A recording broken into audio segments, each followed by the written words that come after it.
the majority of my clients came through cybersecurity pipeline because that's my background. I know cybersecurity. I know data protection. I know how to build good software so we don't have leaks of personal information.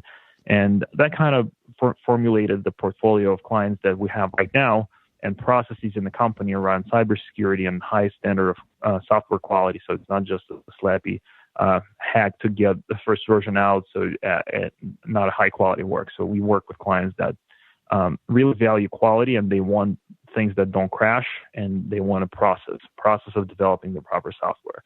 That's how I grew into that. Fast forward to a few years later, American Hockey League came over to the West Coast, and they've opened up 5 franchises here, and the league needed officials. And at that time, people knew that I'm one of the pro athletes here in the NorCal area, and they reached out to me, invited me into a camp and down in South California. I've passed all the tests. I've talked to supervisors, to the league, and I've got hired as a part-time professional linesman for the American Hockey League. And it's been right now is my 5th year as a professional hockey linesman, and that, blast that I was able to not only develop myself, go through that transition, acquire new skills that are really helping me in business and sports. Every single game, I apply something from business, customer relationship, soft skills, the way you listen to people and athletes, and vice versa, from hockey games to business. They're very, very similar. I didn't even realize that this could be the case. I remember when I got hired, I jumped up in the air. Nobody was around, so I could actually express my feelings, and it was one of my happiest moments, because I thought I would never step on the professional ice again when I made that decision to switch careers. And soon enough, I was able to keep my professional hockey career as a professional hobby, I call it, and switch into a completely different career. So that's a quick story from where I was to where I am right now. And, hopefully that gives you a little bit of idea of where I came from and my path. Well, we appreciate that. And my listeners have grown to expect and appreciate the line of questions that comes after a good introduction and background check like that. So let's circle back on a few things that I'm interested in as part of your story. First of all, I'm always intrigued by people that work here in the U.S. that were born and raised and even went to school in other countries. I spend a lot of time down in Mexico, and I have such a passion for their desire to work hard and be great, really laborers. And I'm just very intrigued. At such an early age, you mentioned you were 15, working double duties. I'm just fascinated. Is that typical in the Russian society to start working at that age and really kind of pulling a big load of work? That's a very good question, and I thought about that myself, trying to analyze what was the premises of me working so hard. And I've realized that, it's good parenting. Obviously, my parents invested a lot into me, and I think the biggest thing that they taught me is a work mentality and work ethics. And that translated into sports. And at sports, that any sport you do, you have to be very consistent with your workouts. So we had morning skates, and I had 3 workouts a day. And I had to wake up very early to get to a workout or a hockey rink. And that creates that work ethics. You just have to do certain things, and you have to work really, really hard to get to or maintain the same level of success or just same level of proficiency. And I think that started to translate to anything I was doing at the time, and I was saying yes to different opportunities, and gladly I had very good mentors. Unintentionally, I don't know how that happened, but I was meeting amazing people, including our mutual friend Dave Meltzer. Amazing people along the way, and they were pointing me in the right direction, or not necessarily even pointing, just allowing me to observe and learn from what they do, and just kind of be on the side looking at what they do. Mm-hmm. And applying just work ethics, being an athlete, I think that was the key. That's what I think helped me a lot, and still helping me to those days: consistency and work ethics. I think there's a common thread there with athletes and entrepreneurs and people that work hard. I've been an athlete my entire life. I'm still a semi-professional athlete. And as parents, because I know we've got a number of parents listening, I'm a parent myself.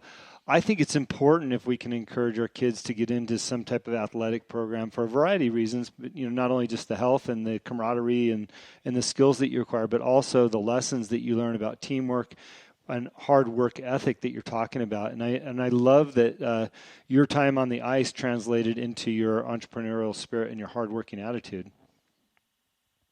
Absolutely. And you're absolutely right. You're absolutely right that I honestly think that's an unspoken rule that everybody at a young age have to, be involved in some sort of athletic activities, one way or the other. Builds a lot of different skills, including teamwork, work ethics. But also, if you look at the top universities here in the United States, let's look at Harvard. They appreciate athletes. They appreciate very smart people, but also athletes at the same time. Mm-hmm. Those guys are very smart. They figured out what it takes to be an A type of personality, an achiever, a successful person. And a huge part of it is being an athlete. And then also putting a lot of hours into, studying your subject and being an expert at a specific subject or several of them. Just curious, is there a big entrepreneurial spirit in Russia, or is that something that was unique to you and people in your circle? That's a very good question. So the answer is no. I had to learn it when I came over here. I knew I wanted to have my own company at the age of 18. I had a goal by the age of 25 to have my own company, and I did this when I was 25, late 25s. I opened up my first company. But I was a different case. So as a hockey referee, you don't work a 9 to 5 job, right? So you get an assignment, you cannot work for a couple of days, and then you have to fly out somewhere to do a game. Mm-hmm. You're pretty much on your own schedule. You are your own boss. You get a schedule, you go, you do your work, and on the ice, you are the CEO of this game. You are the manager of this game. So I've been doing that every single night, and didn't have to report to anybody directly. So I didn't have the traditional Russian working experience in that sense. And the sound recording studio was also a completely different experience. We only had 5 people working in there. There's a couple of sound engineers, tech people, and the owner. And we had musicians come over, and they're completely different people. They're not, they're not 9 to 5 people either. So you work with different cultures, different schedules.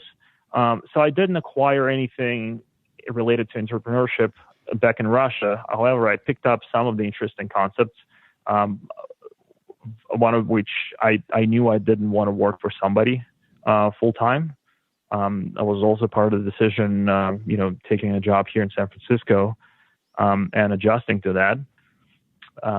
But I think that really helped me to understand who I am and what I want in life, and freedom and my own time and controlling my own time has a high priority in life for me. And that was an influential factor to get into this. You said something earlier in the storyline that you were giving about losing your job and taking on the mentality of asking for help. And, being a study of David Meltzer, like yourself, he often talks about asking for help. And I think that, for so many of us, that's tough to do because our ego and our pride gets in the way. And that's the last thing that we want to let people know is that we actually need help. But I know as a person, I'm always willing to help somebody. And it sounds like you understand the concept implicitly. And I want to encourage other people to ask for help when they need it. Can you talk a little bit about that ask and how you went about going out there and reaching out for help? Absolutely. So for once, I was a little desperate. I was stressed out and I didn't know what to do. So I started thinking what is the best solution for that problem? And it turned out that asking for help was the only solution at that time. And I was always okay to ask for help. I would ask for help regardless of the situation, specifically being an athlete. I always had coaches that I was, reaching out and asking for help for athletic reasons, as an official, as a hockey a professional, I would ask help from coaches as well, not on the ice, but off the ice. I would go and talk to them and say, hey, look, I had that play last night. I would love to understand players' mentality and what they thought, why this happened. So I would do this without realizing how important it is up until Dave Meltzer formalized it in a concept that you can understand now. It is extremely important to being able to ask for help. I cannot stress enough that it's a team sport, and business is a sport. And for me, being a businessman and being an entrepreneur is some sort of the closest thing to sport you can get in the real life. Mm-hmm. And we're all partners. There's more than enough capital. There's more than enough clients, and there's no way we can compete against each other. And there's no reason to. We've got one life. We all need to enjoy it. And I think building good relationships and asking for help is extraordinary ability that people absolutely underestimate. They should definitely try and do that. Yeah, I don't think there's any pride in not asking for help, especially if it's needed, and there's so many people willing to give it. So I'm glad you brought that up earlier. You had also mentioned ramping up your linked account and kind of reaching out through that. And I think oftentimes people don't appreciate what a valuable tool LinkedIn can be. I've started using my account a lot more in the last 6 months, and I've made so many great connections. Have you had the same experience? Yes, absolutely. LinkedIn is number one tool I use on a day-to-day basis. I connect with people. I research people. I ask for help, and it's a professional community. I share my thoughts. I follow people that I'm interested in. And oftentimes they're very high up people, and I will comment on their posts or reach out directly. And I'm a big fan of aviation, and there was one engineer, and he was VP of engineering at a aviation simulator company, and I've connected with him, and I've shared my story, and I had conversations and just things that I'm interested about, aviation and software, and he was kind enough to share some of his thoughts, and it was great relationship builder tool, and just reaching out and building connections and asking for help and for expertise, or just having conversation with like-minded people. Yeah. I'm curious, or actually I'd love for you to share, coming to the United States as a foreigner, learning the culture. Like you said, you landed in San Francisco, you didn't know anybody or anything. And ultimately you've built a wonderful company, and you've had a chance to pursue some of your dreams over here. What advice would you give to people coming from other countries that want to work over here, and how to get started or to make a name for themselves over here? Right. One of the advices I can give, it's not an easy thing. So you have to understand that this country gives you a lot of opportunities, but you have to work extremely hard to get a chance to use those opportunities. That's what I've been through, and I think you just have to be ready to and understand that it's hard, but it's doable. The other thing that I want to mention is respect the country. I think that people have to realize that country gives us so much, from roads to systems to legal system to everything, the infrastructure that you can build on. And I wouldn't be able to build anything or achieve the highest goals that I've achieved so far without the support of the country, of the system. And just acknowledging that and understanding that taxes are there for a reason, and they're getting spent on the infrastructure and things, that the banking system, everything that allows you to build companies, that allows you to do business. And just respect the flag, that the language as well, try to learn the language to the best of your abilities. I know it's a hard process for everybody. It was a hard process for me. I'm still doing this as well, and because out of respect to the country and to the language and to the people who built that and who live here, just being grateful to the opportunity. I think, just to summarize that, and ready to work hard. Really appreciate you saying that. I'm a huge fan of the opportunities here in the United States. I work here and I have a business in Mexico.